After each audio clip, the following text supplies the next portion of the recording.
Control VT. Oh. Do.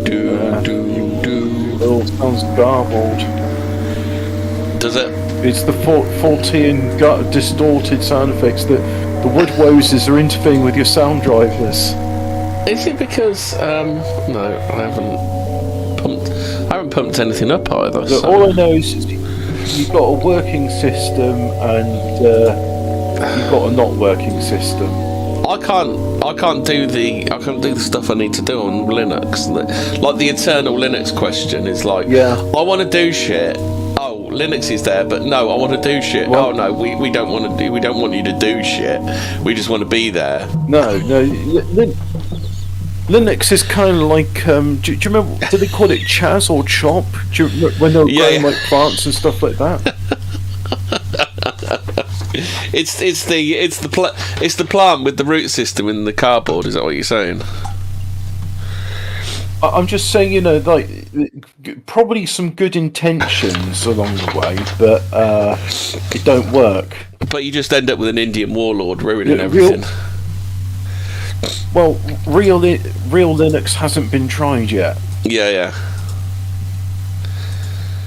a true Linux operating system has yet to be implemented. Well, like I'd be happy enough just using alternatives to because I use SplitCam to send it to Rumble and YouTube. So I'd be happy enough if it just did the same job. Like I'm not even fussy. But there's no.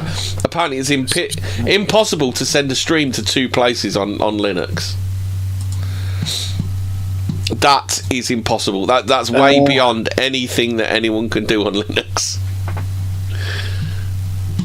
Look, chat, if you know anything about this, if you've got any suggestions, please let me know, because I would like to know. Preferably one that doesn't have to. Preferably one that doesn't have to involve writing your own fucking Python script for it. I'll restream to multiple sites in Linux. Or maybe there's something. Oh, there's something in OBS. How to multi-stream with your own server. Yeah, only it don't work because it's only in the original Japanese. Ah, yes. I SHH for Linux users, root server address. For Linux users, it's only in the original Japanese. Yeah. So what you got to do is just download all this stuff. Open your command. Alphabet Cat, Instrumental Lizard. Me and Hobbit, we're just doing a DOS episode, so we just do this just to mess with people. You keep breaking up. Sudo apt update ampersand sudo apt upgrade y ampersand sudo apt install y docker.io docker compose. See, really easy stuff. Install the prison, run the prison, stream. There you go. It's as simple. Remember to stop Prism after you're done streaming. What I really like about Linux, when you install something and it doesn't appear anywhere and you can't find it. Well, why would you want to find it anywhere? Why do you want an icon on the desktop for? What, are you some sort of normie? Just the joys of Linux, isn't it? The joys. It's like, what do you mean you don't enjoy programming? Yeah. Surely everybody enjoys Surely everybody is as autistic as I am. If I enjoyed programming, I'd make my own Temple OS. But I don't really want it. I just want to plug and play because I have a busy lifestyle. And this is there's a lot which frustrates me with Linux, and frankly, it's the idea of you can just program it. It's like, look, on the one hand, I can understand the super autists being like, well, you see, this is normie repellent. It's like, yeah, and this is why your operating system will always be a niche use case. Yes. A lot of it's quite good. I mean, that Zorino OS I used. That Zorino OS is like approaching a normal operating system. It's just weird things like this. Abby, are you on meth? Why are you talking so rapidly? Is it like it's trying to shove all of the conversation through as quickly as possible? It's like somebody put it on 2x speed or something. I've got no idea. Windows does what it wants to do. So, look, as the Fortean subject today is the Woodwoses are messing with Hemi's hosting. Yeah. I'm trying to think. Is there a way where I could stream to the servers and you send the data to me? What's Alphabet Cat do? Print Hello World? Oh, I don't know this one. What's this one? Oh, that's the first thing you learn with Basic. Okay. Yeah, even I can do that in Basic. It's open source. Hobbit winky face. So it's Alphabet. Yes, Cat. it's open. It's open source, but Mr. Hand's Gaping Arsehole is also open source. You know, just because it's open source doesn't mean it's good. Good. You see, you stuck between autists and Indians. Who'd win? Well, this is the problem, you see, because on the one hand you've got why does Windows system, degrade? Why does Windows degrade just by installing and removing programs? It's like, why does it need to do that? It was for the same reason. Why does India degrade when the English leave it? Is on the one hand you've got an operating system which I think Alphabet Cat's doing Brutus content here. Say no to patents. So on the one hand you've got an operating system which is getting progressively worse due to Indian nepotism. And on the other hand, you've got an open source alternative which isn't really getting better. It's just that it doesn't smell as bad as that operating system over there in comparison. But by the way, you can only have half of the programs on it. I hope that Steam or Valve, which you know when people say Alphabet, they mean Google or vice versa. Yeah. I really wish them all the best, and I do hope that at some point they'll be able to fix their shit. Yeah. And get like Linux, like, you know, a mainstream thing. Like, here's OBS working, and here's it doing the restreaming. But it may just be that restreaming is a bit too much of a niche activity. Well, even gaming. If you want a game on Linux, you have to install Wine and have like Wine or bottles and have little bits of Windows working in your Linux, because I think it's stuff like the EA launcher. Don't tell me they're if you've got any game, now. So if you've got any game that requires a launcher, you can't install launchers on it. Is this just us ranting about technology this episode? Well, the fact is that the Woodwoses mess with, like, we'd like to talk about the Fortean subject, but at the same time, I think the more Fortean aspect of why can't we just do things when before we could do things, and like everything has to get worse. Like, we have this thing like from a while ago where I've got a theory, which I think I'm probably not the only one, that we are in the ruins of a more advanced civilization. Whereas before, when we look at the Tartarian stuff and scratch our head and goes, God, that was interesting, wasn't it? I wonder who built that. In this case, I'm literally standing in the buildings, turning into ruins and going like, I know how that became a ruin. I'm seeing it happen before my eyes. And the barbarians that are replacing us, they're replacing us because apparently it's mean to say no. And we just got to accept it. And it's making everything worse. It's making it worse for the barbarians as well. And I think they'd admit that themselves. Yeah. So, you know, we're just sort of watching the build getting ruined around us, and this is the sad thing as well, there are actually people which could fix this and stop it being turned into ruins, but because of but they wear the wrong, they wear a shirt with ladies on it, don't they? Well, that's it. Because of political expediency, that those men aren't allowed to be hired anymore because they are quote unquote problematic. Because they wear problematic shirts with ladies on them. Well, because of the crime of being born into the wrong sex and the wrong race, they are henceforth banned from contributing to any part of society unless it's the lowest tier, like a binman. And at which point, the binmen aren't going to get paid more than cleaners and cooks because, you know, what's more important? Someone that keeps the house clean or someone that takes away? Because the gender pay gap. I mean, that's a truly Fortean subject. The non-existent gender pay gap. Well, like, okay, so now don't get this twisted, right? But there is a pay gap between the two sexes. So I'm not using the term gender because that's a made-up bullshit term as well. And there's a good reason for it. It's not that like hirers at Tesco. So I say Tesco because I think, unless I'm wrong, that's the largest employer in the UK. Well, I can't remember. I can't remember who used this argument. If there really was a gender pay gap, surely there'd be offices full of women, wouldn't there? Like big business would only be employing women. This is the point, right? If I was Tesco or another employee and go, what, women only earn 70% what men earn? Right, well, for the same work, I'm going to pay them 70% less. Yeah. In that case, it's like, why not just hire women all the time? Yeah. No, everyone knows it's illegal, and it's probably been illegal since, things started 80s, to pay women less for the same work. I think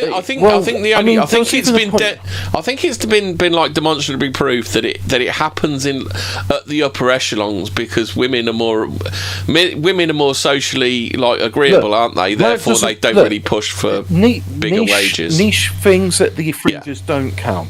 I'm talking about every single employer from Tesco to your local auto parts shop, whatever it is, they're all charging. You know, if the job's posted at £12 an hour, unless you're a woman, in which case you're getting £9.60 an hour. I'm sorry, I can't take 30% off at the top of my head. It's like so all the jobs they're saying you get like the same pay. It's just living the dreams. Actually sorted this one out. It says the pay gap is that women do half the work for the same wage. Well, if you let me have a word in edgeways, I'd have said it. Look, it's like the fact is, for whatever reason, women they stay at home, they look after the kids, they take part-time jobs because let's face it, what's more important, earning money or looking after the children? And women, earning money or having children, or having the next generation is more important, isn't it? Oh, well, actually, no. Women going out and spending their fruitful, fertile years working in an office making silly TikTok videos. Or being Bonnie Blue or the other one. Yeah, I didn't want to see it, but I finally saw the silly TikTok video where these women doing this ridiculous dance, which frankly makes them look stupid. And they're being like little girls doing these playground chants about what they're doing. I'm just like, I'm sorry, how does your company... Itty bitty titties and a barb. Itty bitty titties and a barb, that one. Ugh. How does your company earn money? Did you know they did a sequel video to that where they did the same chant but with with their detractors? They're mocking the men. It's just I wanted to quote that bit from Office Space and just do the what is it that you say you do around here? Yeah. How do you make money? Anyway, Hobbit, should we do some Fortean content? How do you generate wealth from the... Well, this is... if the Woodwoses will let us. It's a true mystery. It is a true mystery that what is going on in our society, and how anybody makes any money from it. That's the real. Like, how does anybody make any money from the current society? By the way, at least on the YouTube playback, your voice sounds fine. I just want to apologise. Look, it's not that I'm deliberately ignoring Hemi. It's just that half of his words come out garbled, and I'm having to interpret what you're saying. So okay, it will sort itself out eventually. It's a fun system. Yeah. Maybe it will. Maybe it won't. You know, it's like India, the operating system. Does it work? I can hear you perfectly, Hobbit. Not That's really. the weird thing. Yeah, but not so much other way around. Yeah. How sad. Right then, Hobbit. I've got some nice cheery content for you here. Swarms of crows have been attacking farm animals near Potsdam in Germany. For weeks they live with the herd. Then all of a sudden they pounce on the animals, said Norbert Dross, a farmer in Kienberg. The defenceless beasts don't have a chance. Usually calves or cows that have just given birth. Drosa said the birds claw out animals' eyes, then tear them apart, right down to the spinal column. The attacks usually happen on cloudy mornings. Brutal. Yeah. So why do you think birds would do that then, a bit? So there's... Did you say ravens or crows? Crows.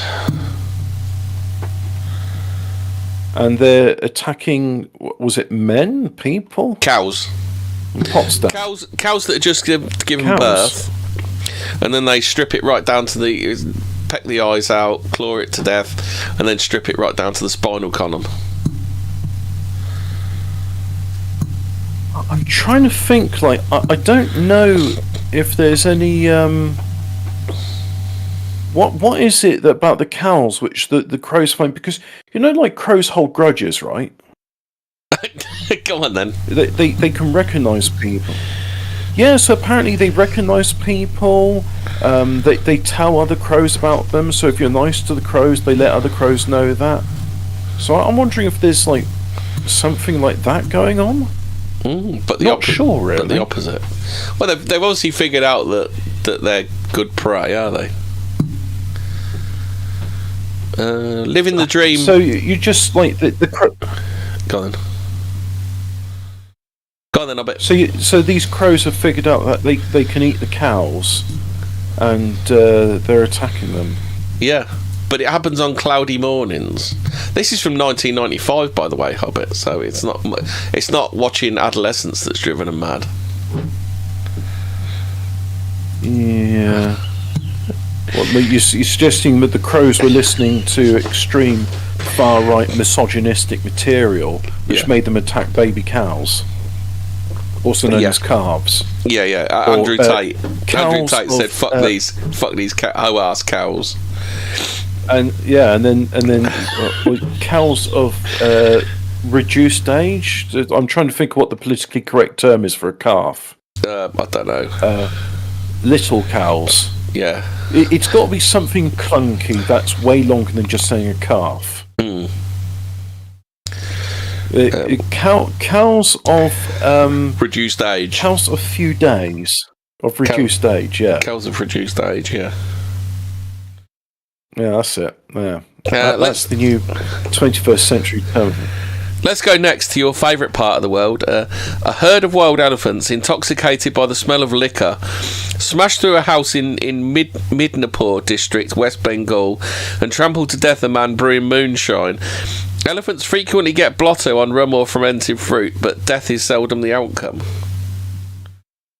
Well, that could be your memory thing there, couldn't it, I bet? Because elephants do like folding people up when they get bored with them, don't they? Well, I think it's more a case of if because we did we do that story before of like the woman who the cows kill, not the cows, the elephants killed, and then when they went to a funeral, found out about the funeral, and then desecrated the corpse, and apparently this woman had been abusing the cows all the time, and just they snapped and had enough. Because enough's enough. You seen that? Did you see that video on Twitter? The one where that woman's like whipping the shit out of that elephant. The elephant just gets bored and then folds her in half backwards. Yeah, and look, a lot of people are going to say she got what she fucking deserved. Probably, yeah. And here at Fortean, I mean, do we have like an official stance on animal cruelty at Fortean Words? Because I got personally, I'm not for it. Don't do it. I think it's probably my official stance on it.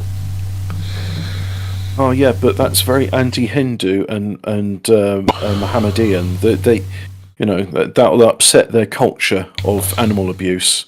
Oh, and also Chinese. They like doing a bit of animal abuse, don't they? Oh yeah. Right, I think we've offended like a sufficient number of our audience. Yeah. On to other subjects. What else we got? Oh God, 12 cats on a farm in Floresville, Texas. Floresville, not Flores Park. Not to be confused with Flores Park. Yeah. Was stung to death on the 3rd of November 1994 by Africanized killer bees. They covered the cats' faces and bodies, said Tilly Ziuk. That's a real name. 63. Oh, the bees ate out the eyes and got in the nostrils, so the cats couldn't breathe. I've never seen anything like it in my life. Yeah, vicious creatures.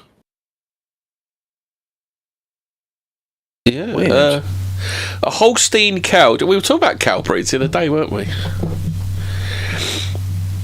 Breeds. Holsteins. Holstein, yeah. Holsteins, as Jeremy Corbyn would say. Holsteins, are they the black and white ones? No, they're Frisians, aren't they? Yeah. Let me have a look at them. Holstein cow. Let's have a look at it. It's the most common dairy breed in the US, and it's black and white mottling. Oh, okay. My cousin's got a herd. He's got a herd of Holstein cows, and one of them's brown though. Maybe he's got. I asked him. I said, "Did you have any Jersey cows?" He said, "No, they just have Holstein." Yeah. And he was telling me about well, actually, it wasn't him. It was his wife telling me about how Holstein's good for making the sort of cheeses which they're known for because of the fat to casein content. Because I said, "Oh, what about higher fat stuff like mozzarella?" And she says, No one's interested in buying Belgian mozzarella. So, because I did ask about water buffalo, and she said no. Speaking of weird cheeses, you ever tried sheep cheese? Because they did try pushing sheep cheese on people. It's supposed to be quite weird, isn't it? Well, feta cheese is sheep cheese, isn't it? That's goat. I'm sure goat cheese. It's like.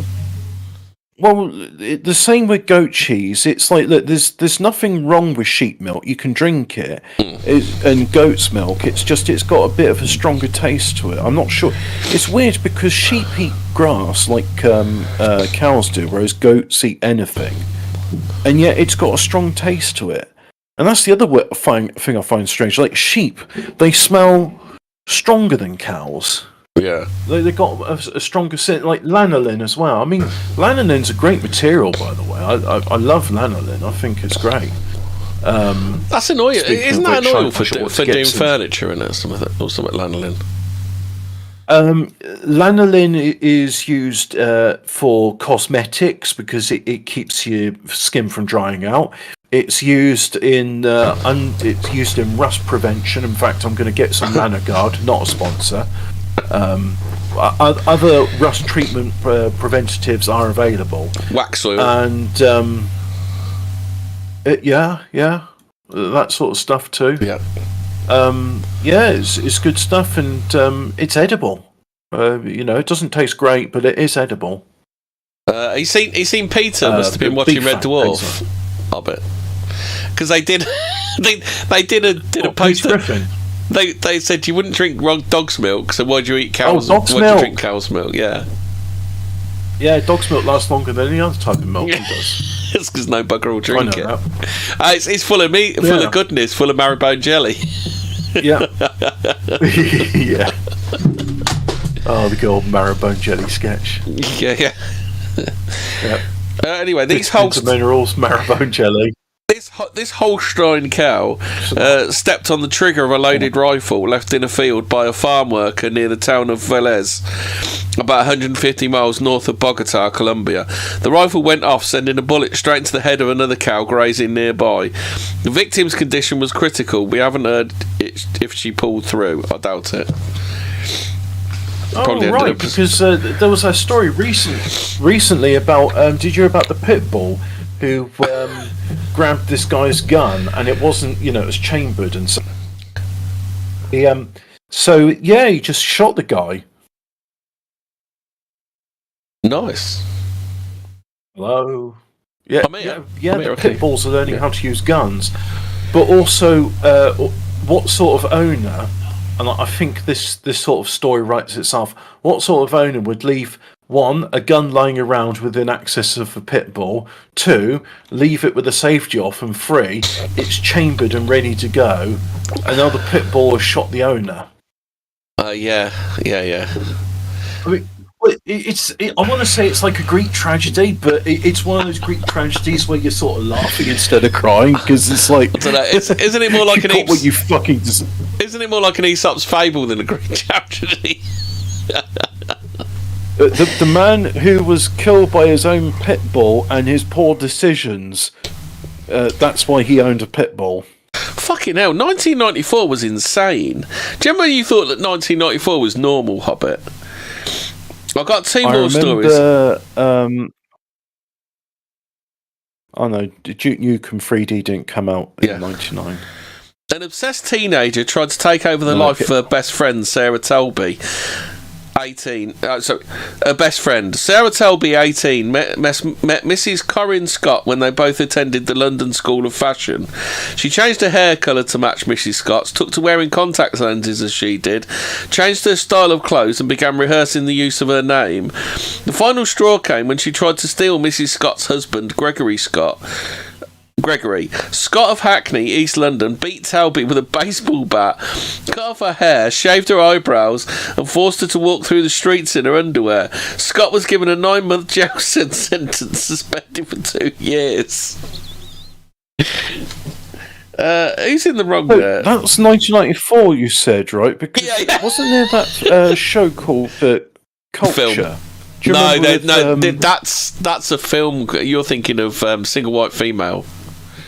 But no, there was a film called Culture with Brad Pitt and that guy from X-Files. Hobbit, will you ever get the name of that film correct? It's California with a K. You will. Culture? You will one day. Anyway, you will one day get the name of that film correct.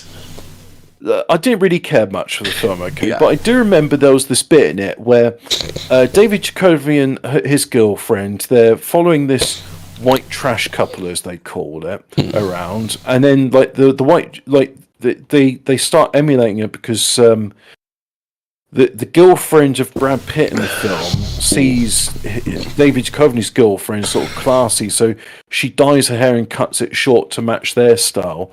Yeah, and and then I don't remember what happens to the rest of the film because I got bored with it, but there just seemed to be a lot of like, we're better than you because we're educated and cultured, unlike you. Brad Pitt's a serial killer, isn't he? That's the twist. Oh, was that it? Yeah. Yeah. How about some more? Right. How about some more? How about some more batshit goings on from 1994? This is in Germany. At the beginning of July 1994, the remains of Berlin prostitute Dana F., 23, were recovered from the River Havel near Oranisburg, Germany, neatly cut into 40 pieces. Then on the 5th of November, the head of another young woman was found in a dustbin at a service area off the A1 Autobahn near Lübeck. The woman's heart, lungs and kidneys were found at the next service area. The heads of both victims had been cut off flush with the skull, leaving no evidence of strangulation.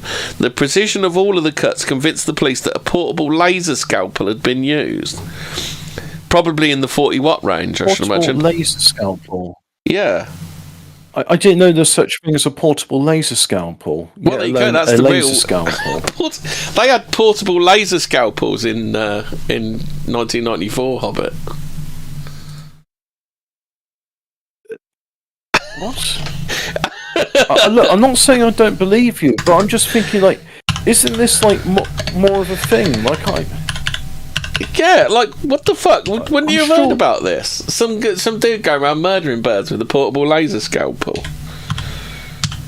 But the thing is, right, I actually studied medical science as my degree, right? And at no point, well, then again, I suppose that had gone into surgery, whereas I was doing more about aseptic technique and things like that. Look, right, so here's the thing, right? I was actually more interested in botany than I was human anatomy and physiology. What the fuck? You can buy one on eBay for 430 quid.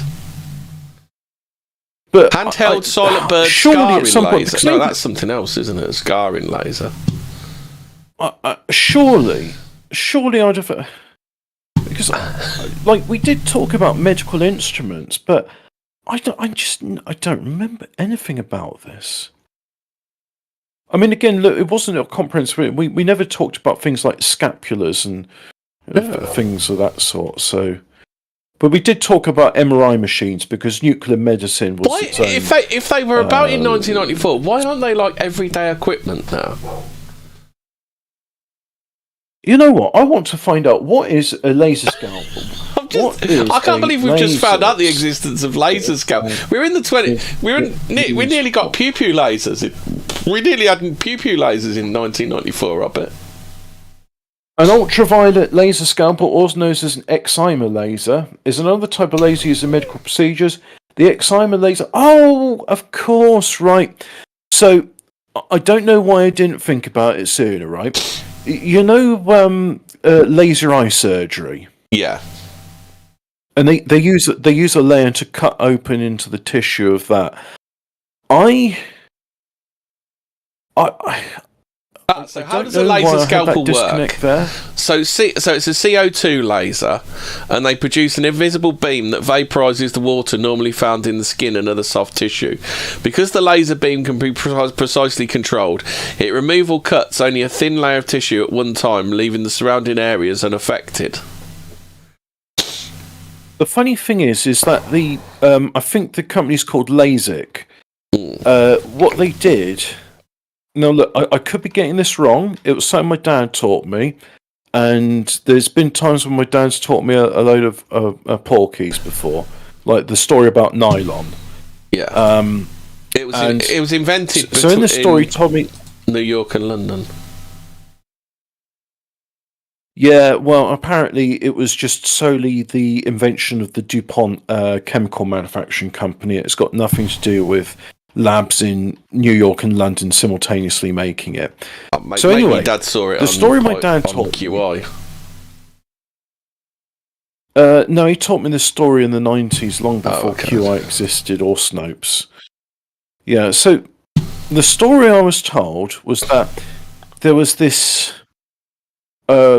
Russian surgeon who pioneered the. Well, I say pioneered. Galen would have been the pioneer of eye surgery. He had like this a hollow needle he had, which he used to. What he'd do is, if someone had cataracts, he'd insert the scalpel into the eye.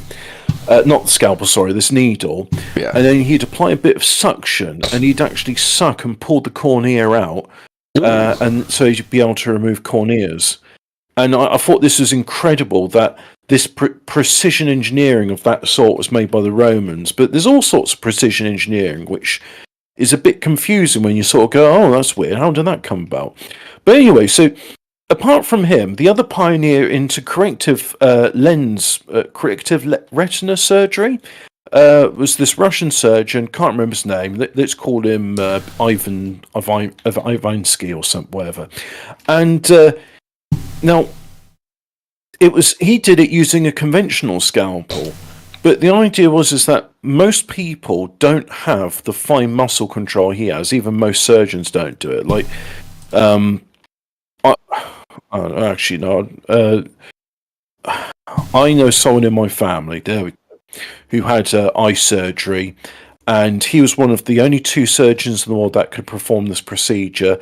The other one was in a hospital in London, and I can't remember which one it was. But anyway, so the fact is, you can, in theory, if you've got a steady enough hand, do corrective eye surgery just using a scalpel. Most people can't, and they found by using the laser scalpel, they're able to accurately, because I think it uses cameras to correctly position itself. It can accurately and steadily, with a precision not achievable with the human hand, which is constantly trembling. That is called microtremors. And that's a bit more about laser scalpels. You can get high pressure water, carbon dioxide, ultraviolet light, and free electrons as well. Yeah.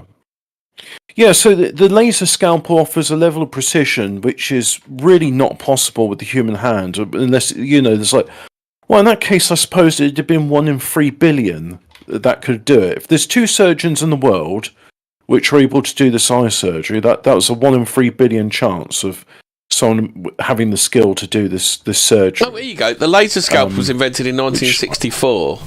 In soft tissue laser surgery, a laser beam ablates or vaporizes the soft tissue with high water content. So it just like destroys the water in the skin then, does it?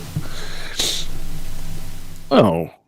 Yeah, all right. So it creates a small channel of steam, but Yeah, must do something like that. Yeah, well, would you be able to cut I someone's suppose head it's off similar with to that, how though? like a late. Is it? I don't know. It just kind of seems a bit weird. The one I find weird is that have you ever seen those videos of a carbon dioxide laser and it's vaporizing rust? Yeah, they're amazing. Don was firing brown lasers earlier. Because it's tuned for the frequency of rust, it's not tuned for other things. So the guy that was doing this he was shining it on his hand, and it was just no harm befell him whatsoever. Yet he's shining it on this rust, and as if by magic, the rust is just vaporizing away, leaving virgin Bang! metal The rust underneath. is gone. Absolutely incredible. I'm Barry Scott. Literally, yeah, it is a case of bang and the that what you just did say. I think amazing, absolutely amazing. I don't know. I don't believe it was a portable laser scalpel. But why would they even say that? There's nothing in here to suggest that they're portable in any means of it. Well, I mean, like the scalpel. Sorry, the lasers I've seen for removing rust and replacing TIG welders. They need there are single phase ones available now, but they're the size of like a large toolbox. So yes, technically it is portable, but it's not very portable, if that makes sense. Oh, laser scalpels are in the 20-watt range, Hobbit. The fibre used to channel the laser typically lasts 4 hours tops before the laser burns through it, and it needs to be replaced, says Bruce Hawhey, Director of Head and Neck Surgical Otolaryngology at Bard's Jewish Hospital in St. Louis. He notes the scalpel's fibres can be replaced in a matter of minutes. However, it also takes longer to make incisions using the beam path than it does use straight line of sight CO2 lasers, because the new technology delivers only about 20 watts, half the cutting power that surgeons wield with the older variety. So that's like the newer variety that they're doing now. So what's this then? So they use fibre optic then, do they? Old laser. Yeah. Well, yeah, because if you think about it, the fibre optics can deliver a laser beam to where you need, and it's just a case of the intensity of the laser. Like, if you've got fibre to the premises, you've got a laser beam shining into a box on the outside wall, and there'll be a warning label on it saying "Warning: Laser beams." Yeah. What else? There's a bit more about surgery here. It says flexible CO2 laser scalpel has a special appeal for lower back surgery, an area where diseased tissue is often difficult to remove. When you move this tissue with standard tools, you're sometimes left with an arthritic tissue in the spinal canal, causing patients to continue to feel pain even after surgery. With the CO2 laser, you can dissolve that damaged tissue. Well, this is fucking Jesus. We're in the world of tomorrow already, Hobbit. We were in the world of tomorrow in 1994. Well, this is the problem. Like, society advanced to a certain point, and then it stopped. Because we literally had bones from Star Trek going around murdering prostitutes. In 1994. Well, the woman. He was examining the woman, and she slapped him. Yeah. So he slapped her back with a portable laser in the 40-watt range. Yeah. And it literally is a portable laser in the 40-watt range. Well, it seems weird that... I know writers don't have much sense, but surely if you're a writer and you're writing Terminator and you're going like, I need this laser to sound... this plasma gun to sound powerful. So let me think, this bulb that's over me is 60 watts. Yeah, 40 watts sounds about right. How about this? Was 1995 literally? 1995 was 30 years ago. Listen to this second story here. In late July, a motorist in Clare Park, Haywards Heath, got the fright of his life when the driverless car parked in front of him started up, reversed into him, and burst into flames. Literal Teslas in 1995 up here. I've never heard. Well, there was milk floats in 1995. Driverless car. There was a driverless car in 1990. What the fuck? Is this like some sort of parallel universe? Have I got a 14 times from a parallel universe or something? Yeah, I didn't get the memo on driverless cars in 1995. Was this just like, was it the Philips test track? Because Philips were working on sat navs and driverless cars back in the early 90s. No, this bloke, late July, Have motorist in Clare Park, Haywards Heath. So literally, he said the driverless car parked in front of him, started up, reversed into him, burst into flames. Like literal normal bloke, like in the middle of the, regular street. Is how it sounds.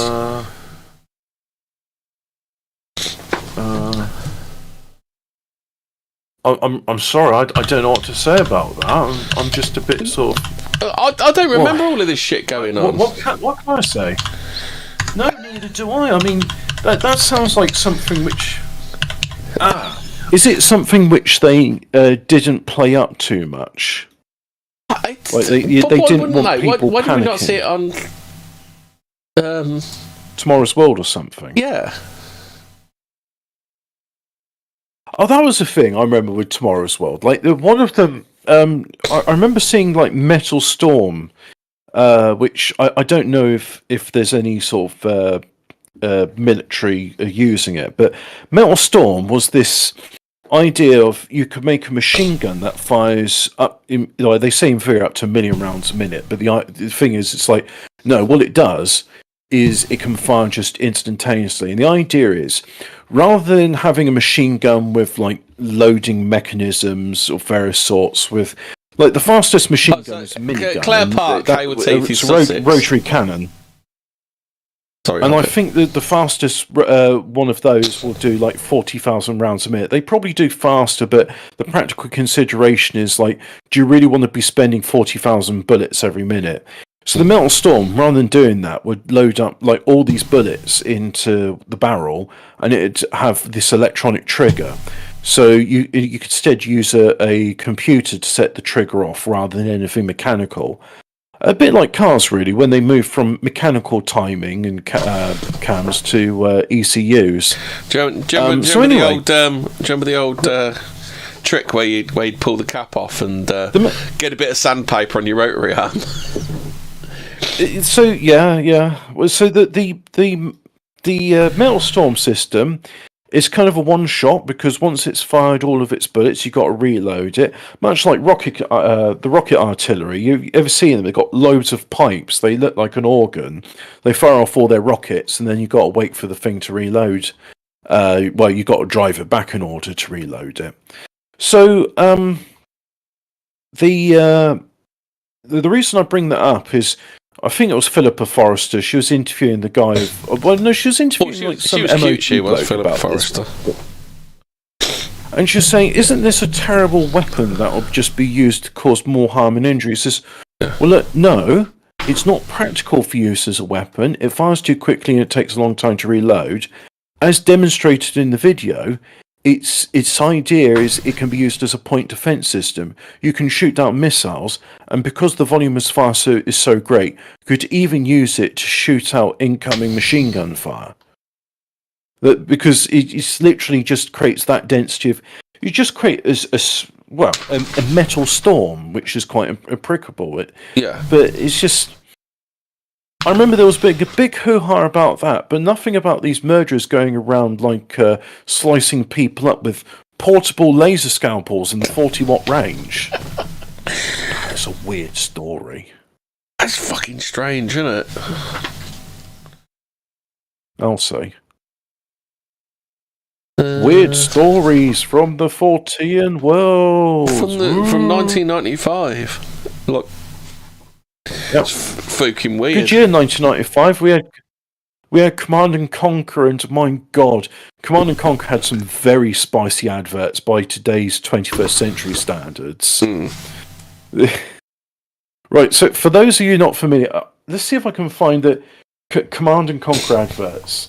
I'm going to describe them to the audience, because there's some people that just listen to this. They don't look at the things.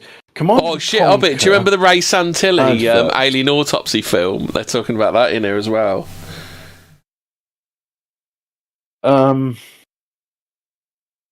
The Ray Santilli film? Yeah, do you remember the alien autopsy film that was supposed to have been real? Do you not remember that one from the 90s? Oh, I think I remember there was something like that. Oh my god! Oh, no, was that real? What? Right, so I'll post this image here, and then you can share it with the audience at home, right? Yeah. So let me I'll DM it. That'll be easier way of doing it. And yeah, the previous high scores of the Command and Conquer, and it's just a roster of like various warlords throughout history, and some of them are quite prominent. There's one of the posters. It's called "It's a Wonderful Feeling," and it's literally a photograph taken behind Hitler at one of his rallies, and he's looking at this crowd of thousands of adoring fans. And this is just an advert of Command and Conquer, and there's got to be more of them, right? Like there's. Some of those Mega Drive adverts got pretty spicy as well, didn't they? Yeah, I mean, well, it was back in the day. It was. How many of them can you name? I remember that one. How many of them can you name? To be honest, I'm struggling with it. I'll get most All of right, them. so let me see. Top left. Is he Russian? Is that Russian camo? I don't know who that guy is, but then you've got probably Genghis Khan. Then you've got some African warlord, Prince Mbongo, maybe. Yeah. Then you've got I don't know. I've man. never seen this guy. He looks like some EU bureaucrat. Is that Hirohito? Is that Chiang Kai-shek? Oh yeah, that's the Japanese guy, isn't it? Then you've got some Georgian guy. I think his name was Borat. No, he's got to be Chinese, isn't he, for a high score? The Japs never really had high scores, did they? Oh, so it's probably Chiang Kai-shek then. Yeah. Then you got some Georgian bloke, Joseph Stalin, Napoleon, Mussolini. That's Ceausescu. Oh, is that Ceausescu? Saddam Hussein, Idi Amin. Yeah. That's Nikolai Ceausescu in the bottom left. You got, I think that's Pol Pot. Then you got Saddam Hussein, Idi Amin, Chairman Mao. Gaddafi. He's Muammar Gaddafi. Yeah. Then you've got. Is that what's his name? Charles de Gaulle to me. Telly? Charles de Gaulle, yeah. And then to the left of him is. I think it's Tom Baker. It's the Serbian. Isn't it's one of the Doctor Who's, right? Yeah. The 13th Doctor. Yeah, the Serbian one. It's like Milosevic. I don't remember the Milosevic, 13th Doctor doing it. Milosevic, that's it. Oh yeah, doing it. Doing it. But I can't find the other. It's your kids, Marty. It's your kids, Marty. We got a genocide. It's sort of Tom Baker's like, I just went back in time and genocided an entire race. Who? Exactly. You've never heard of them, and that's the way it shall remain. Doctor. Didn't you say genocide's wrong? You've never dealt with. What was it? There was this racist scene. I say a racist scene in it. Star Trek Voyager, which is like the Coca-Cola Light of the Star Trek world. The Fortean mystery in that is Chakotay an American Indian? We never got to the bottom of that mystery, unfortunately. I'm sorry, Hemi. I know you've been champing at the bit for years to know that. I'd love to know. Who do I need to speak? Do I need to email Rick Berman? Do I to find out if Chakotay is indeed an American Indian? You and all the other fans of that show will just have to remain in the dark because it's one of those unexplained. We'll just never know. We'll just never know. It's never going to get an answer. They played it very close to their chest. You'll just never find out. Like Steven Seagal, we just don't know what he is. He's something, but he's not quite right. But anyway, so Neelix, he's talking about this race of them, the Benkarans. That's it. He says, despite making up 10% of this the Bengarans. You can't population, say that about Ben-Gurions. The Ben-Gurions, despite only making up 10% of this population's of the subsector's population, they commit over 90% of all the atrocities, and they form 80% of the prison population. Yeah. And then he went on to say the only good Benkaran is a dead Benkaran, and his sister got raped by a bunch of Benkarans. Tom Paris and was that at the behest of the half Klingon woman? Was that at the behest of Mel Gibson?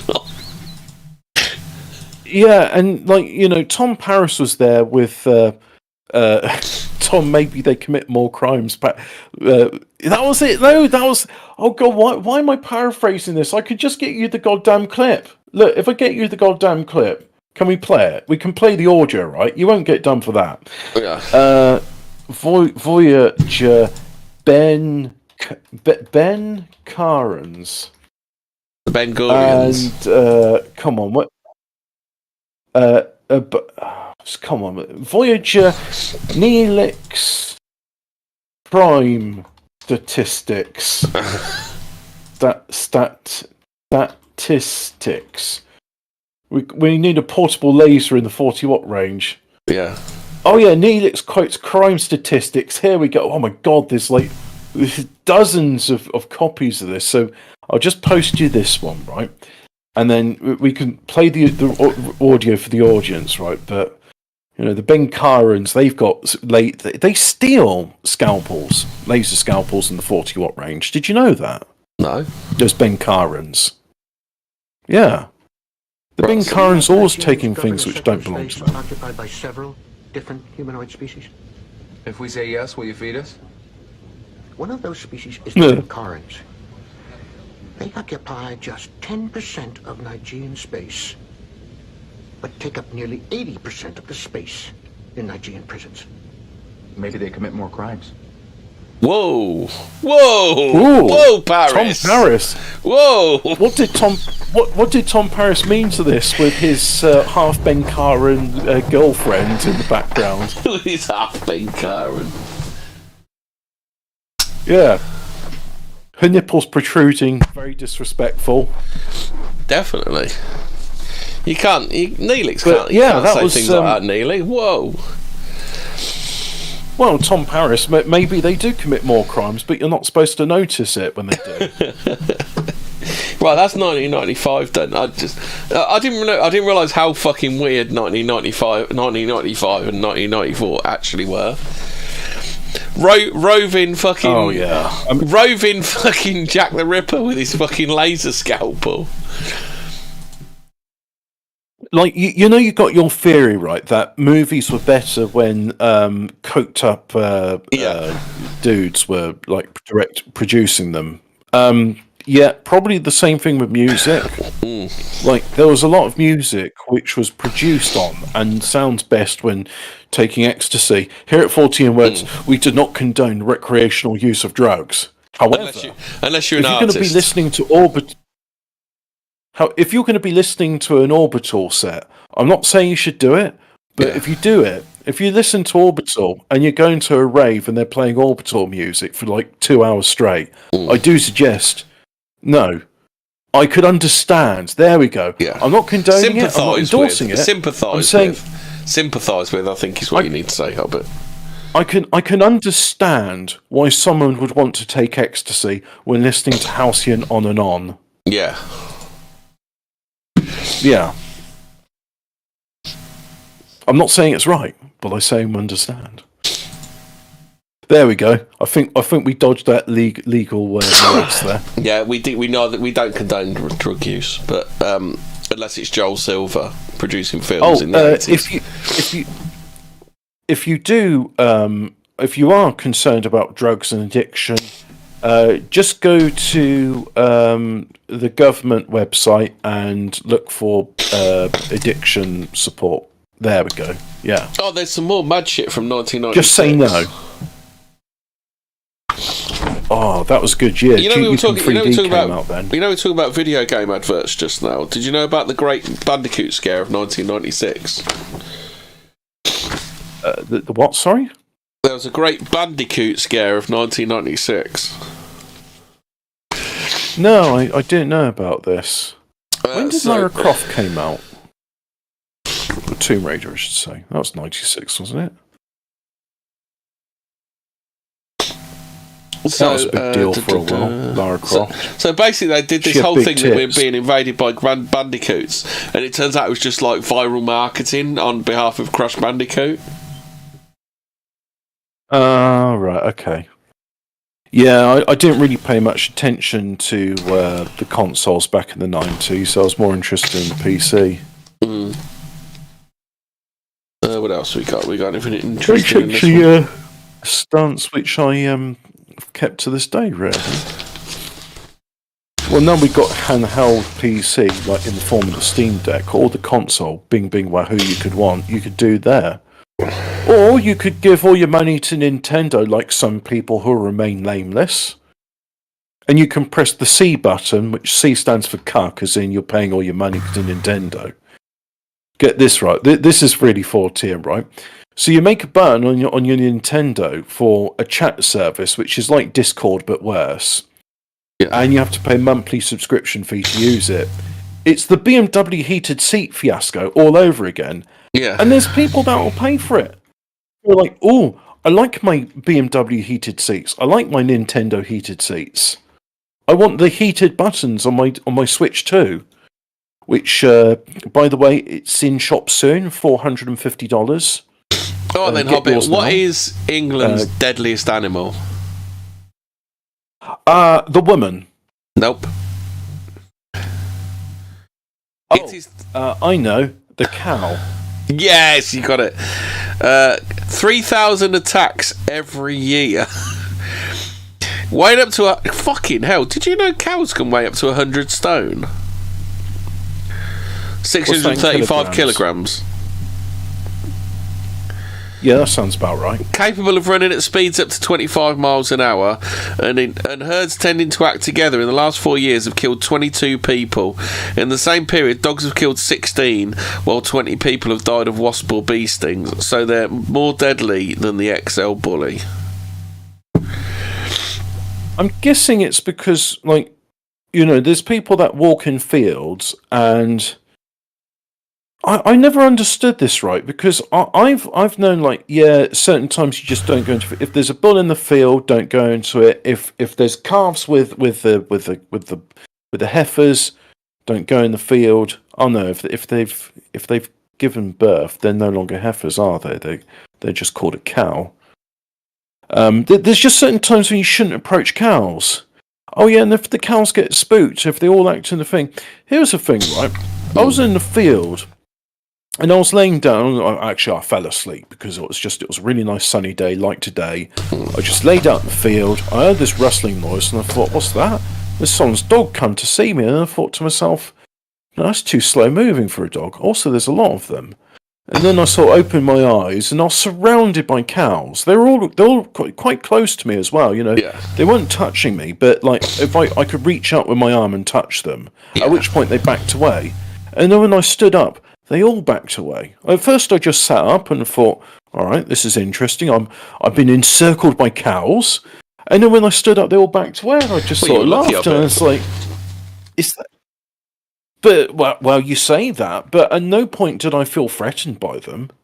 At no point did I think, oh, I'm in an imminent danger here. No, none of that. So I'm not saying I'm unsympathetic to these 3,000 attacks. I mean, when they say attack, do they mean like, oh, I was barged by a cow and it caused me a few cuts and bruises? Do they mean 3,000 fatalities? Because if there's 3,000 fatalities, I mean, that's more than all that died from chinky pox, right?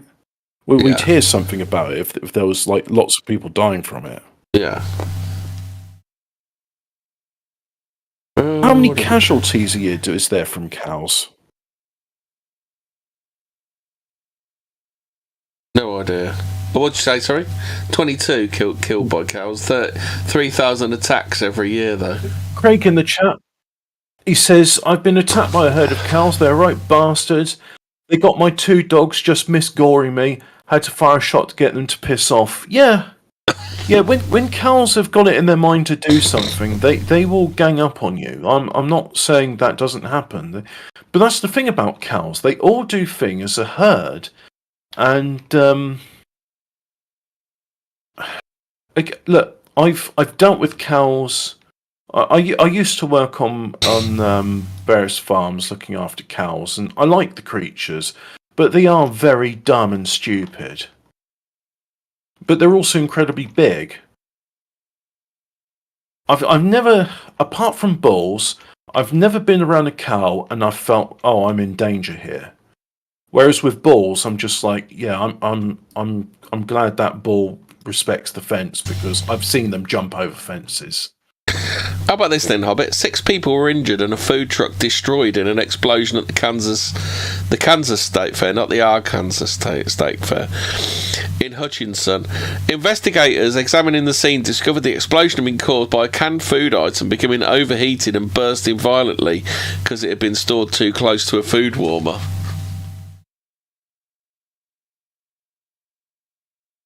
Oh, Craig, he mentioned about they stalked him, cornered him until he was in the field. Yeah. And then launched their attack from above me. Yeah, the only time I like, my uncle doesn't do it, and he's right to do this, but I've been in the field before, and like I go berry picking, and yeah, you'll get cows there, and they'll start like stamping their hooves, and like they want you to like give up all the berries.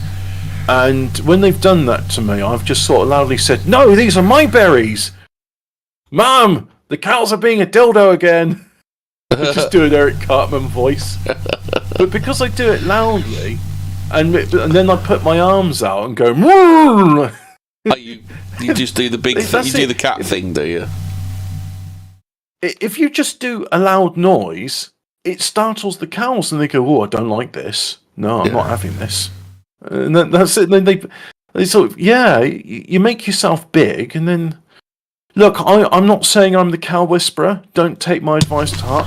Don't go into a field of cows and start annoying them. You will end up getting injured, and they are stronger than you, so you won't win this fight.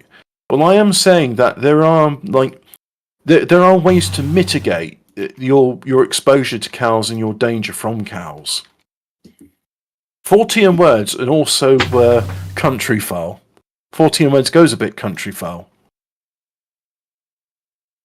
Yeah, 14 country fowl. Sorry, you were saying something else, but I was more interested in cows. It's a subject. It's a subject close to my heart. You see, I love cows. How about this one then? Between 6th of January and the 8th of April 2024, Leighton Richards, 29, targeted 19 shops in a crime spree across Hampshire, Dorset and West Sussex. During his raids, he focused on cream eggs, shoplifting 798 of the gooey treats, which, once the law caught up with him, earned Richards an 8-month prison sentence. Was it worth it? Like 1 month for every 100 eggs you stole? Jesus. I don't think so. 100 eggs per month. Well, what'd you do? Yeah, but like that's a lot of eggs. Was he eating them? Was he selling them? What was he throwing them at people? You can't eat that many cream eggs. I feel sick. Do you know the world record? I feel sick after eating. The world record for eating cream eggs. 4, isn't it? It's really, really low, isn't it? It's 4. Yeah, because I feel sick after eating just one. Yeah, exactly. But what is it? Is it like you know what? Somebody ought to get the competitive eaters into there and just give them a diabetic shock. Say, hey. So what's the inside of a cream egg? That's fondant, isn't it? Well, it's like it's sugar syrup. It's just sugar syrup. It doesn't taste of anything. It's sugar. But no, we should get the competitive eaters on this, saying, "Hey, we heard the world record for eating the most amount of cream eggs in one sitting is 4. Can you beat it?" You know the ones which they eat like an entire table worth of food, and their stomachs don't appear to be visibly distended or anything. There's that girl on TikTok that does all the eating challenges. She's only a slip of a gal. Yeah, that's the other thing. You'd think this is like where fatties should really just be in their own element. Yeah, they should thrive. It's eating, like, surely. But it turns out like the best competitive eaters are the ones which are real slips because they can just like it turns out their stomach has got the capacity for vast quantities of food. What have we got here? Yes, I remember it now. So the reason being is with the skinny people, you see, if you're a fatso, you've got lots of fat surrounding your stomach, and that means there's not much room for the stomach to expand to. Whereas if you're really skinny and you train your stomach, it can stretch to vast quantities. I think they sit. In fact, let me find out, because I'm quite happy like eating a big meal and then I can have about 3 pints of water. What is the average adult? What is the average adult stomach capacity? Right, let's find out. How big is your stomach? Size and volume. The size of your stomach. I don't know. I just want a number. About 2.5 ounces. Fuck off. What? That can't be The right. average adult stomach has a capacity of about 2.5 ounces when empty and relaxed. What kind of Coke's sorry, what's bigger that than new that? one? All right. Stomach. Isn't it? So the stomach can typically hold around 0.8 to 1.5 litres of food at a time when fully expanded. Fucking hell.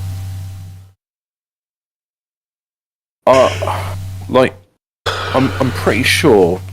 Well, if I have 3 pints of water, that's 1.5 litres already, and then I can have a big meal on top of that. So I've probably got a stomach capacity of around about 2 litres. I wonder if it's possible to shrink the size. I know there's some people that have that surgery where they have a balloon put into it, but I wonder if you've just like go fasting for a while and do it for a long time, you eventually lose your stomach. Your stomach will shrink in size. No idea.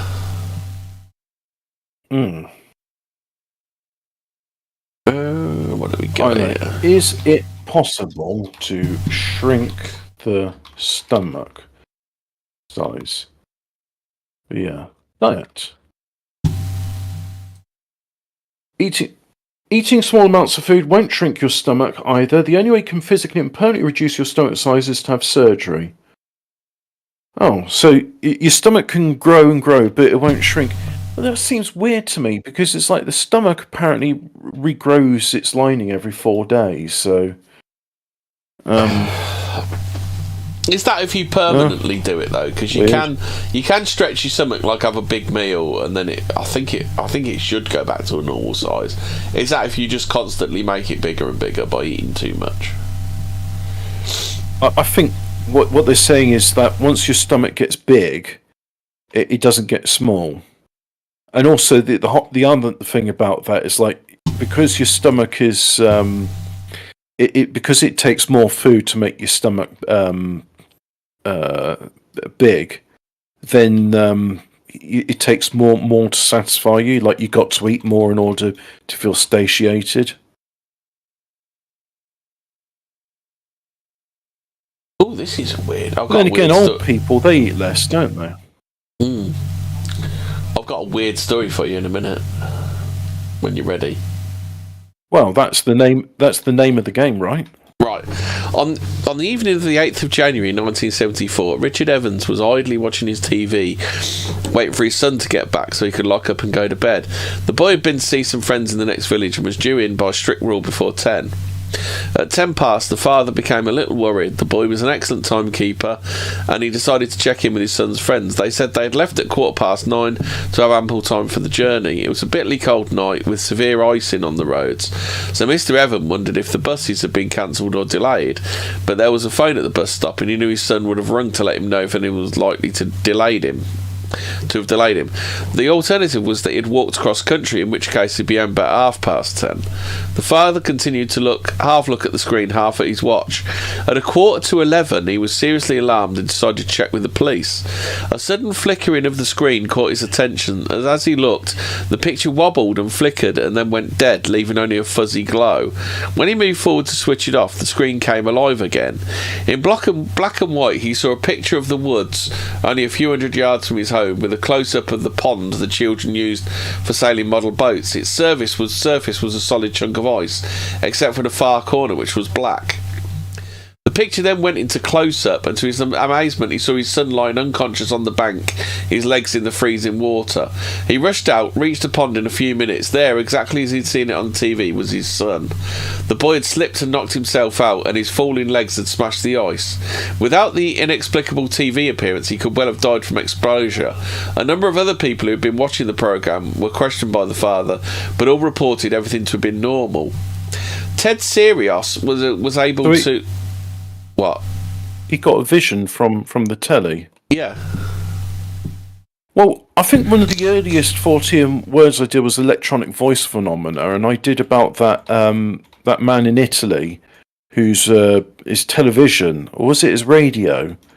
It was giving him voices, and then when they took the valves out of it and put it in a Faraday cage, it was still doing it. Yeah. Like, there are certain devices which are charged with energy, and I don't know how it works, but it does. I don't know who Ted And Sirius in this case, yeah, the man. But he was able to project ideas onto film at very close range with strong concentration. But for a boy to cut out the power of a BBC transmitter and zoom in for a close-up, all while he was unconscious, is an astonishing feat.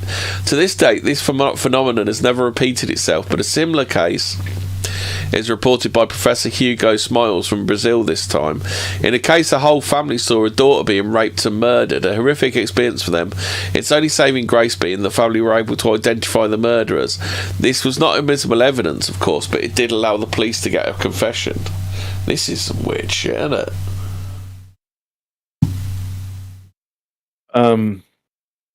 I don't understand how that works, but well, that's the thing. It's inexplicable. It's one of those stories where I don't have anything to say. Where would I even speculate with that? It's weird, isn't it? Because we like doing a bit of speculation on this show. Well, we are kind of we are electromechanical meat bags. We're like electric impulse meat bags, aren't we?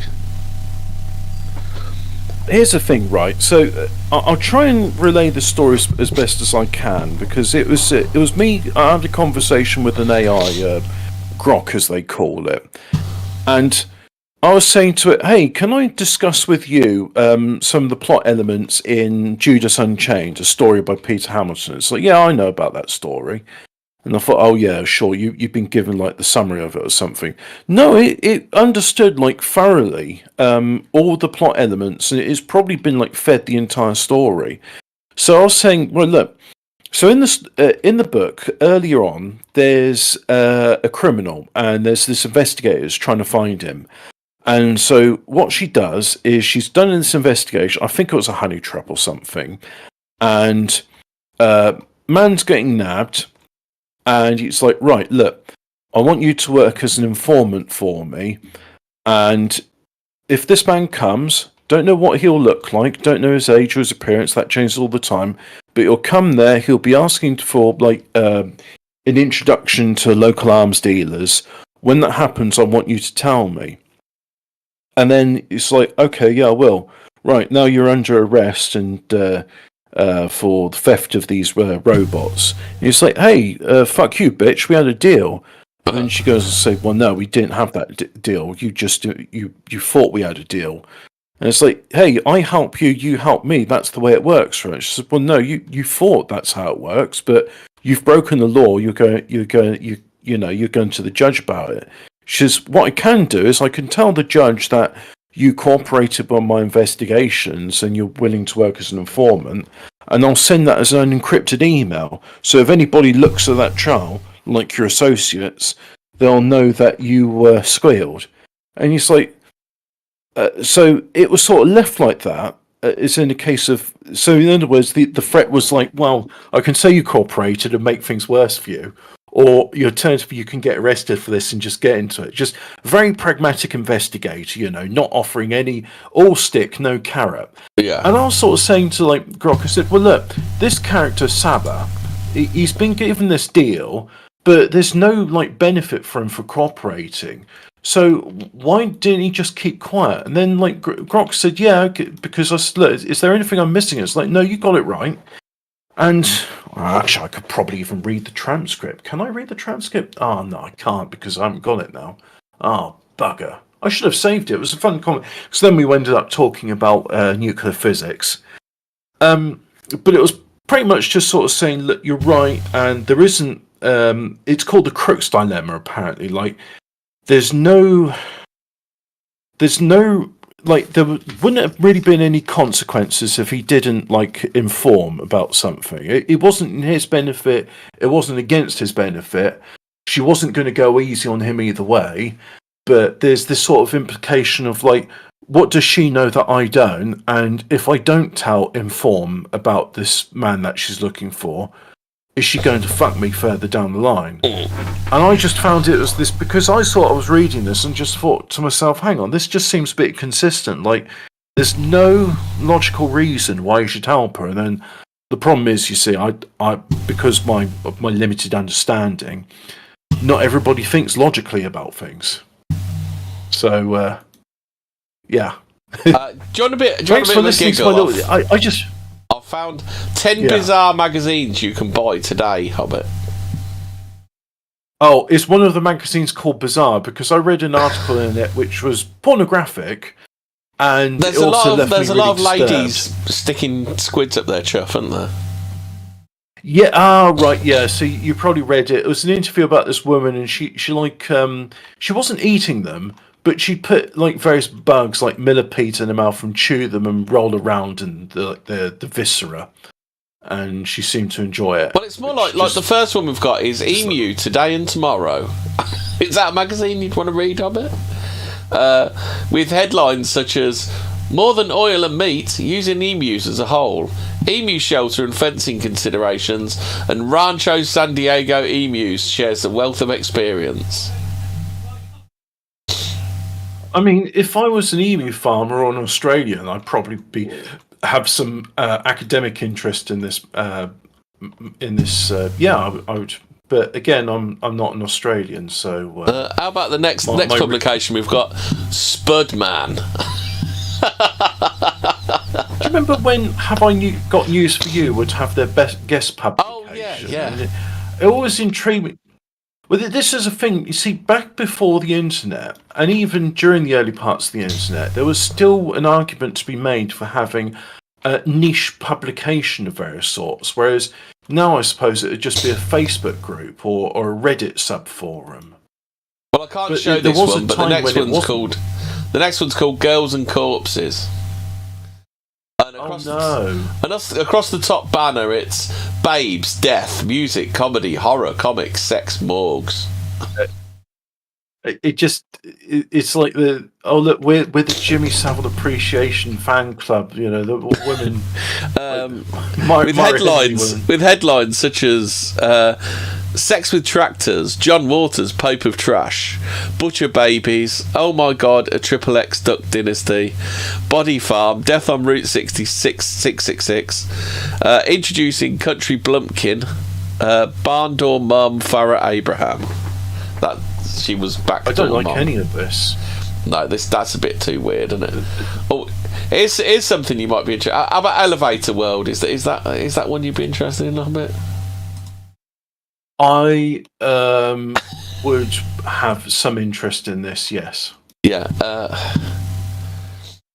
Not a lot on the cover. They don't really let you know what's going on in there. It's the Photo Contest 2017 winners, West Coast issue, Elevator Industry Safety Summit. Elevator Love. That was one of Tupac's big breakout successes. How about Practical Sheep, Goats and Alpacas? Yeah, sure. Yeah. Again, I sort of think this is more like the magazine for the discerning zoophile. A Ram with headlines such as a Ram MOT, is he ready for action? Focus on Manx Logatan. Loftan, it's really hard to say. Own a piece of history. Fantastic fleeces, getting started with alpacas and owner's tale. Goat nutrition, expert advice on dietary requirements. Plus hoof trimming, llama treks, vets Q&As, gallery, and more.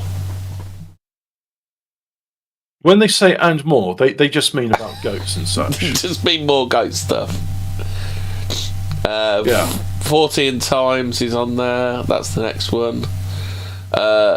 Twins. Oh no, let's not talk about twins on this, shall we?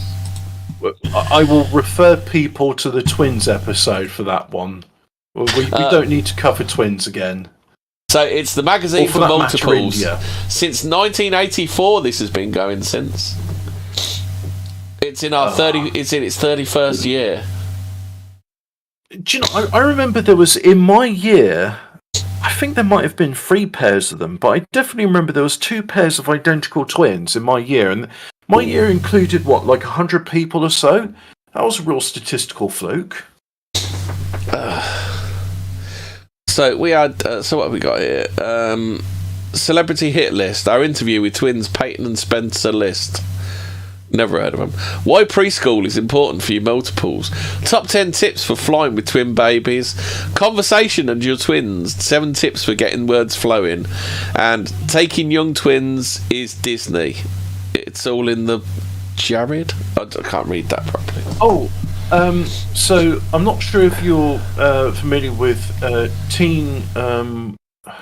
Was it pornography or not? It was a show called Skins, and it was about teenagers. Yeah, it anyway, was. It was much like adolescence. It's like, why aren't these 13-year-olds having enough sex? Yeah, there were these 2 identical twins, and they would speak to one another in Twinish, which was a real language that they made up. Well, there was that murder in the twins episode. Do you remember the murderers? They were very introvert, weren't they? They spoke their own language to each other, and Twinish is its own language for each and every twin. It's not a standard thing. Well, that's the thing. Like, this is a thing. Twinish, it's I want to say it's a known phenomena. It's more than one have done it, but the first time I heard about that was because of the twins episode of Skins, and they used their devil language amongst themselves in an episode. I'll say devil language because like they all come up with this thing. It is a strange thing. I think this is kind of Fortean. Have you ever heard about the whistling? I want to call it the Guanche language, but it might not be Guanche. But there's a whistled version of Spanish that's used in the Canary Islands, and the natives of the Canaries are called the Guanche people. Yeah. No, never heard of it. Oh, have you not? Well, it's not yodeling. It's actual like proper vocalizations, and it's all proper encoding. How's it whistling then?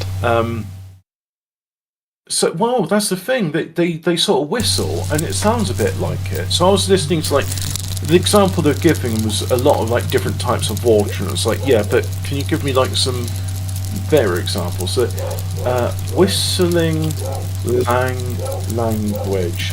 language Canary Islands. Let's see if I can find a good example. Whistle language the island of La Gomera in.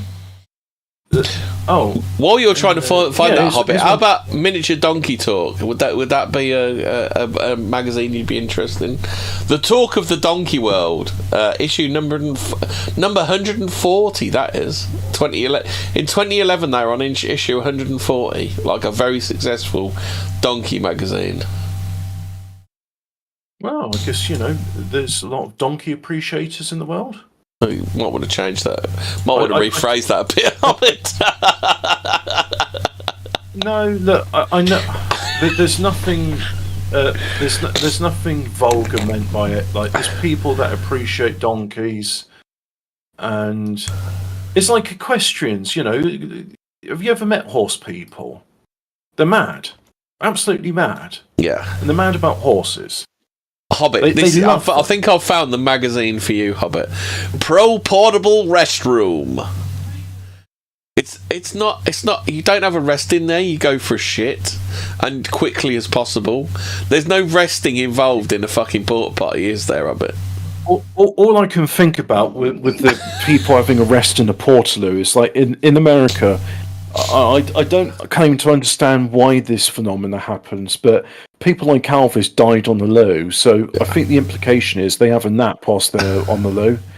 Like, here's a story, like the other day, I can find the article if you want me to read it all out, but the summary is, woman gets stuck to toilet seat, doesn't come out for 2 years, and after 2 years, like, people were starting to ask questions, and then eventually, like, the fire service come and they extract her from the toilet seat. No, they don't extract her from the toilet seat, because I'd have just feel like, well, look, just take a hammer to the toilet. Imagine the ring on your ass after that. But that was the thing. She was just like sitting on the toilet, sleeping on the toilet, living and eating there for like 2 years while her husband brought her food. And at no point it's like, hey, do you want to get off? In the bathtub? You know, I'm not really wanting to consider the logistics of this issue. It's just the fact that, that was the other thing as well. Like, so for like 2 years, right? It was like, hey, have you ever heard the phrase "get off shit" or "get off the pot"? Yeah. And she's like, no, I'm fine. It's like, love, yeah, you are fine, but nobody else is. Look, because you are my wife, right? You are love. You've been sat on the toilet seat for 2 years now. Yeah. Do you not want to, like? Do you not get curious to know what, like, how numb were her legs? Was she getting like? up at all during this and walking around, or? No, she was stuck to the toilet. She was like stuck to it, and that's why they had to. Like, they didn't think at any point to like rip the fucking toilet seat off and get a new one.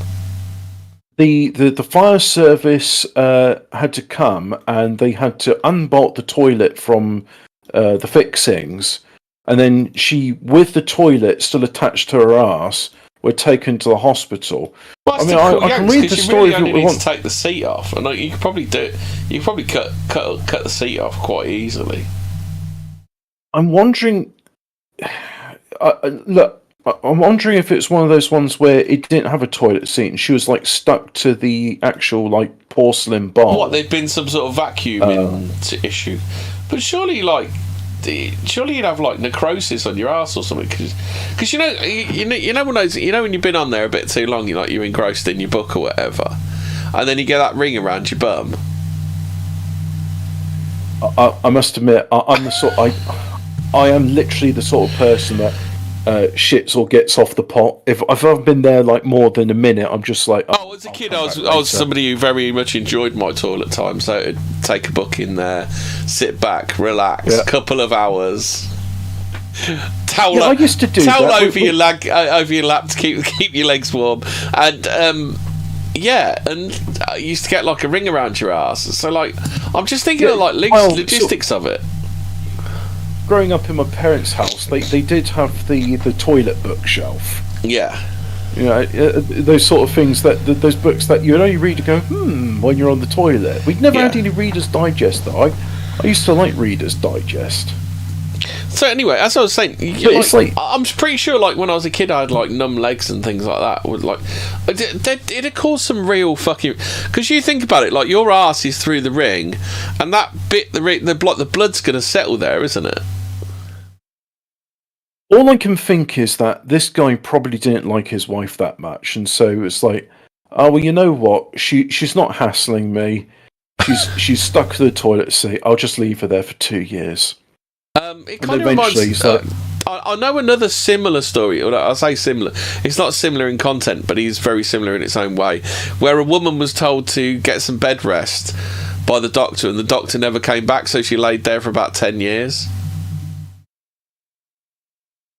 Well, yeah, there's some people, I don't know how to explain it right, but with some of them, they got this thing of they will just absolutely obey the instructions given to them without any sort of deviation from it. Yeah. Like, there's been people that have driven off of cliffs or driven into rivers just because the sat-nav said keep going straight. Yeah.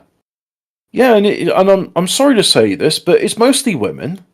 I'm not saying it's exclusively the purview of women, but there is a lot of women that just like blindly obey instructions, or again, all I'm just thinking is just like this is a extreme case of like, oh, you know what? She's not giving any trouble to me. Just let her stay on the bog for the rest of her life. Yeah, I'll be fine. I think it's as much the fault of the family as anyone else, because surely you can rip a toilet seat off, no problem. Again, I just think like this problem could have been fixed. I mean, after the first day, it'd be like, look, I really need your shit, and either I do it in your mouth or you get off the toilet. What's it going to be, lady? Love, but I'm married. That's my wife. Our next. Oh, this is the winner. This is number. Do you want to know what number one weird magazine is? Crappy Now digital magazine. It turns out the crappie is a North American type of sunfish. Can you imagine, like, oh, can I have some crappie and chips, please?